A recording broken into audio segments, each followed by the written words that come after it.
ನಮಗೆಲ್ಲ ಏನು ಕಲ್ಸ್ಯಾರ, ಅಕ್ಕಪಕ್ಕದವ್ರು ಕೂಡ ಒಂದು ರೊಟ್ಟಿ ಒಳಗೆ ಹಂಚಿ ತಿನ್ರದ್ ಕಲ್ಸ್ಯಾರ. ನಿಮ್ಮಂಗ ಮನೆ ಮುರಿ ಕೆಲಸ ಮಾಡತ್ತೆ ನಮ್ಮ ಧರ್ಮದಾಗ ಹೇಳಿಲ್ಲ.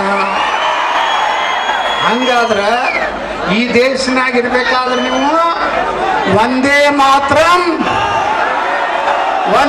ಮಾತ್ರಂ ಕೈನಾ ಹೋಗ ಇಲ್ಕಂದ್ರೆ ಹೋಗ್ರಿ. ಅವ ಗಾಂಧಿ ಮಾಡಿ ಕೊಟ್ಟಲ್ಲ ನಿಮ್ಗೊಂದು ದೇಶ. ಅದಕ್ಕೆ ಅಂಬೇಡ್ಕರ್ ಅವಾಗ ಹೇಳ್ಯಾರ, ಆ ಪುಣ್ಯಾತ್ಮ ಅಂಬೇಡ್ಕರ್ಗೆ ಹೈದರಾಬಾದ್ ನಿಜಾಮ್ ಭೇಟಿ ಆಗ್ತಾನ. ಹೈದರಾಬಾದ್ ನಿಜಾಮ್ ಏನು ಹೇಳ್ತಾನ, ಅಂಬೇಡ್ಕರ್ ನೀ ಇಸ್ಲಾಮಕ್ಕೆ ಬಂದ್ಬಿಡು, ಅರ್ಧ ನಾನು ಆಸ್ತಿ ಕೊಡ್ತೀನತ್ತಾನ. ಅವಾಗ ಬಾಬಾ ಸಾಹೇಬ್ ಅಂಬೇಡ್ಕರ್ ಹೇಳ್ತಾರೆ, ನಾ ಬಂದರೆ ನನ್ನ ಮರಿ ಮೊಮ್ಮಕ್ಕಳು ತಿನ್ನೋಟ್ಟು ಆಸ್ತಿ ಸಿಗ್ಬೋದು, ಆದರೆ ಭಾರತದಲ್ಲಿರುವಂಥ ದಲಿತರು ಅವ್ರ ಶೋಷಣೆ ಏನಿದೆ ನಿಲ್ಲುವುದಿಲ್ಲ. ನಾನು ಯಾವ ಕಾಲಕ್ಕೂ ಏನು ಹೊಡೆದಾಡ್ತಿದ್ರು ಹಿಂದೂಗಳೇ ಹೊಡೆದಾಡ್ತೀನಿ. ಒಂದಿಲ್ಲ ಒಂದು ದಿವಸ ಹಿಂದೂಗಳು, ನಾ ಅಸೆಂಬ್ಲಿಗೂ ಹೇಳೀನಿ, ಬಾಬಾ ಸಾಹೇಬ್ರು ಹೇಳ್ತಾರೆ, ಒಂದಿಲ್ಲ ಒಂದು ದಿವಸ ಈ ದೇಶದ ಹಿಂದೂಗಳು ನಾವು ಅಂಬೇಡ್ಕರ್ ಅವ್ರ ಬಗ್ಗೆ ದಲಿತರ ಬಗ್ಗೆ ಮಾಡಿದ್ದು ತಪ್ಪು ಅನ್ಯಾಯ ತಿಳಿ ಒಪ್ಕೊಂಡು ಪಶ್ಚಾತ್ತಾಪಟ್ಟು ಅವತ್ತು ಅಂಬೇಡ್ಕರ್ಗೆ ಜಿಂದಾಬಾದ್ ಅನ್ನೋಂಥ ಕಾಲ ಬರ್ತದೆ ಅಂಬೇಡ್ಕರ್ ಹೇಳ್ತಾರೆ. ಅವತ್ತು ಎಸ್ ಸಿ ಮಹದೇವಪ್ಪ ನಮ್ಮ ಸಮಾಜ ಕಲ್ಯಾಣ ಮಂತ್ರಿ ಇದ್ರು, ಸಿದ್ದರಾಮಯ್ಯ ಇದ್ರು, ಡಾಕ್ಟರ್ ಪರಮೇಶ್ವರ್ ಇದ್ರು. ಯಾರ ಬಾಯಾಗೂ ಎಲ್ಲ ಯತ್ನಾಳ್ ಸುಳ್ಳು ಹೇಳ್ತಿದ್ದೇನೆ ಅಂತ ಹೇಳಿಲ್ಲ. ಇಂದಿರಾಗಡೆ ನನಗೊಂದು ಚೀಟಿ ಬರೆದು ಕಳಿಸಿದ್ರು, doctor S C Mahadevappa minister, Yatnal ಸಾಹೇಬ್ರೆ ಬಾಬಾ ಸಾಹೇಬ್ ಅಂಬೇಡ್ಕರ್ ಅವ್ರದ್ದು ಎಷ್ಟು ಅದ್ಭುತವಾಗಿ ನೀವು ಅಧ್ಯಯನ ಮಾಡಿರಿ, ಆ ಪುಸ್ತಕ ಕೊಟ್ಟು ಕಳಿಸಿದ್ರು. ಅವಾಗ ನಾ ಒಂದು ಪುಸ್ತಕ ಕೊಟ್ಟು ಕಳಿಸಿದೆ, ಸಾಮಾಜಿಕ ಸೂರ್ಯ ಡಾಕ್ಟರ್ ಬಾಬಾ ಸಾಹೇಬ್ ಅಂಬೇಡ್ಕರ್ ಅಂತ ಹೇಳಿ. ಅದಕ್ಕೆ ಹೇಳ್ತೀನಿ ಬಂಧುಗಳೇ, ನಾವು ದಲಿತರು, ಪರಿಶಿಷ್ಟ ಪಂಗಡ, ಈಗ ನೋಡ್ರಿ ಇಲ್ಲಿ ಎಲ್ಲ ಕೂಡಿದವ್ರು ಎಲ್ಲ ಜನಾಂಗದವ್ರು ಇದ್ದೀರಿ. ಗಣಪತಿ ನಿಮ್ಮನ್ನ ಎಲ್ಲ ಕೂಡ್ಸಾನೆ ಇವತ್ತು. ನೀವು ಗ್ಯಾರಂಟಿಗೆ ಆಸೆ ಬಿದ್ದಿದ್ರೆ ಇಲ್ಲಿ ಯಾರೂ ಬರ್ತಿದ್ದಿಲ್ಲ. ಎಲ್ಲರೂ ಯಾಕೆ ಬಂದಿರಂದ್ರ ಹಿಂದೂಗಳು ಒಂದಾಗಬೇಕು. ಹಿಂದೂಗಳು ಒಂದಾಗಬೇಕಾದ್ರೆ ಅಂಬೇಕ ಎಲ್ಲರೂ ಒಂದಿದ್ದೀವಿ. ನಾವೆಲ್ಲ ಹಿಂದೂ ಇನ್ನು ಮ್ಯಾಗ ನಾನು ಎಲ್ಲರೂ ಕೂಡಿ ಪ್ರತಿಜ್ಞೆ ಮಾಡೋಣ, ಯಾರ ಮನೆಯಾಗೂ ಅಸ್ಪೃಶ್ಯತೆಯನ್ನು ಆಚರಣೆ ಮಾಡೋದಿಲ್ಲ. ಎಲ್ಲರನ್ನ ನಮ್ಮ ಅಣ್ಣತಮ್ಮರನ್ನ ಕರೆದು ಊಟ ಮಾಡಿಸಿ ಅವ್ರ ಜೊತೆಗೆ ನಮ್ಮ ಸುಖ ದುಃಖ ಹಂಚುವಂತೆ ಕೆಲಸ ಮಾಡಿದಾಗ ಮಾತ್ರ ಇವತ್ತು ಗಣೇಶ ಚತುರ್ಥಿ ಸಾರ್ಥಕ ಆಗ್ತದೆ.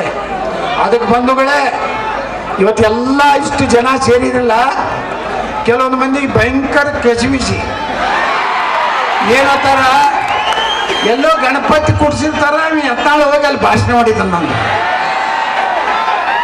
ಹಂಗಾದ್ರೆ ನಿಮ್ಮನ್ನ ಕರೆಯಲ್ಲ ಪಾಪ ಇಡೀ ಕರ್ನಾಟಕದಾಗ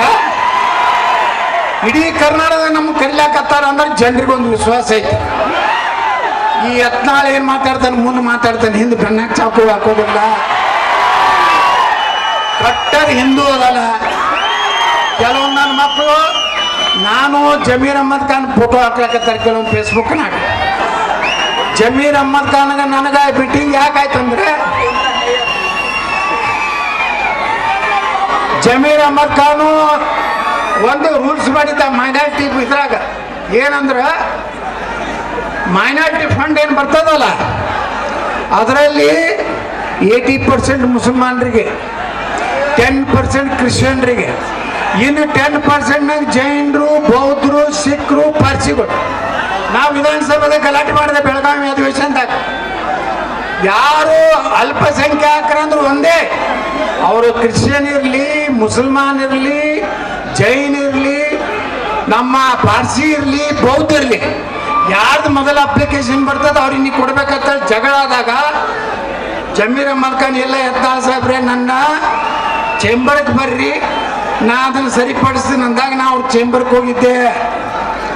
ಜೈನರ ಪರವಾಗಿ ಮಾತಾಡಿದೆ, ಕ್ರಿಶ್ಚಿಯನ್ರ ಪರವಾಗಿ ಮಾತಾಡಿದೆ, ಬೌದ್ಧರ ಪರವಾಗಿ ಮಾತಾಡಿದೆ.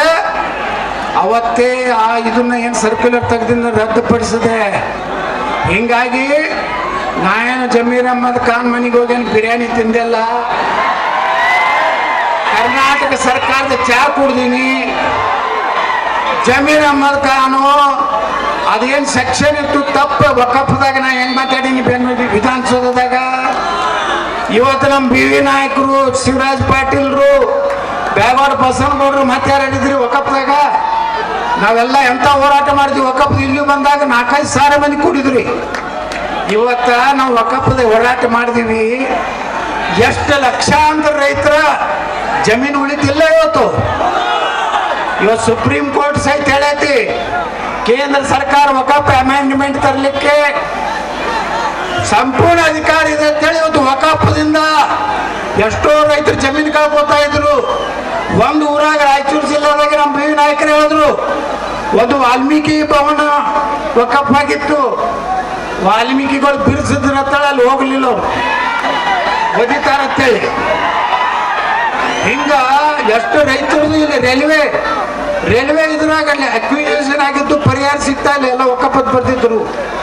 ಆದ್ರೆ ಇವತ್ತು ನಮ್ಮೆಲ್ಲ ಬಿ ವಿ ನಾಯಕರು ಎಲ್ಲರೂ, ನಾವು ರಮೇಶ್ ಜಾರಕಿಹೊಳಿ ಅವರು, ಅರವಿಂದ್ ಲಿಂಬಾವಳಿ ಅವರು, ನಮ್ಮ ಕುಮಾರ ಬಂಗಾರಪ್ಪ ಎಲ್ಲರೂ ಕೂಡಿ ಇವತ್ತು ಹೋರಾಟ ಮಾಡಿದ್ರ ಫಲ ಇವತ್ತು ವಕಫ್ ಕಾನೂನು ದೇಶಕ್ಕೇನೆ ಇವತ್ತು ತಿದ್ದುಪಡಿ ತರೋಂಥ ಕೆಲಸ ನಾವು ಮಾಡಿದ್ದೀವಿ ಬಂಧುಗಳೇ.